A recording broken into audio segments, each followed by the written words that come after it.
Mini ब्लॉगमध्ये सगळ्यांचं मनापासून स्वागत आहे। ह्या साड्या गणपतीसाठी आलेत, खास आहेत ह्या साड्या। ह्या साड्यांबद्दल डिटेल माहिती दिलेली आहे। 2 वेगळे व्हिडिओ बनवलेले आहेत साड्यांबद्दल, एक आणि ब्लाऊज शिवल्यानंतरचे दोन्हीही व्हिडिओ तुम्ही पाहू शकता माझ्या चॅनलवरती। इंस्टाग्रामवरती पाहत असतील तर माझं चॅनल आहे स्टिचिंग विथ सुरेखा, तर त्याच्यावरती लॉंग व्हिडिओमध्ये ह्याच्याबद्दल डिटेल माहिती दिली।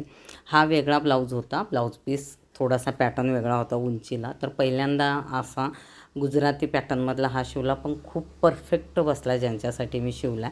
ही एक साडी झाली, साडी खूप सुंदर आहे। त्यानंतर ही वेगळी आहे, जसं की ह्याच्यावरती पट्ट्या झेब्रा प्रिंट जसं बोलतो तसं आहे, आणि ह्याच्यावरती ग्रे प्लेन ब्लाऊज होता आणि खूप सुंदर अशी साडी आहे। तर ब्लाऊजवरती थोडंसं असं वेगळं डिझाईन करायचं होतं काटाच्या ह्याच्यामध्ये, आणि जे मधला कलर आहे त्याचं पायपिंग सांगितलं होतं। तर पायपिंगसाठी जो थोडासा डार्क मरून कलरमध्ये होता तो मी पायपिंगला वापरला, आणि जो हाताची बॉर्डर आहे ते वरती घेऊन खाली जॉईंट देऊन असा स्लीव केलेला आहे, आणि मागे डिझाईन केले थोडीशी गळ्याला। खूप सुंदर अशी ही डिझाईन झालेलं आहे। ब्लाऊज डमीला थोडेसे लूज होतात, त्यामुळे ह्याच्यामध्ये इतकं फिटिंग कळत नाही, पण खूप परफेक्ट असे ब्लाउजेस झाले ते।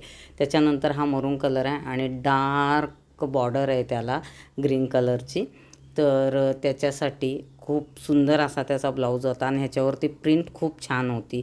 सगळे पक्षी हत्ती असे मस्तपैकी होतं, आणि खूप सुंदर डिझाईन दिसत होती। वजनाला खूप हलकी होती, आणि ह्या सिंपलच शिवलेला आहे, आणि ह्याला मरून कलरचा जो आहे साडीचा ते बॉर्डर वापरलेला आहे। अजून ह्याला प्रेस करायचं आहे, त्यामुळे फिनिशिंग दिसत नाही आहे।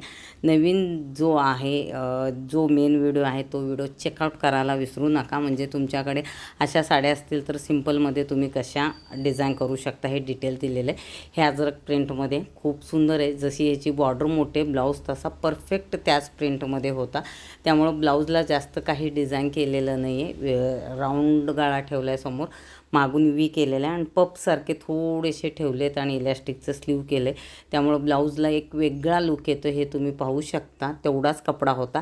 साड्यामध्ये प्रॉब्लेम हा होतो की जेमतेमच कपडा होतो ते असतो, त्याच्यातच ती डिझाईन करावं लागते। चारही साड्यांवरचे चारही ब्लाऊज खूप सुंदर झाले, तर अशा पद्धतीने बनव।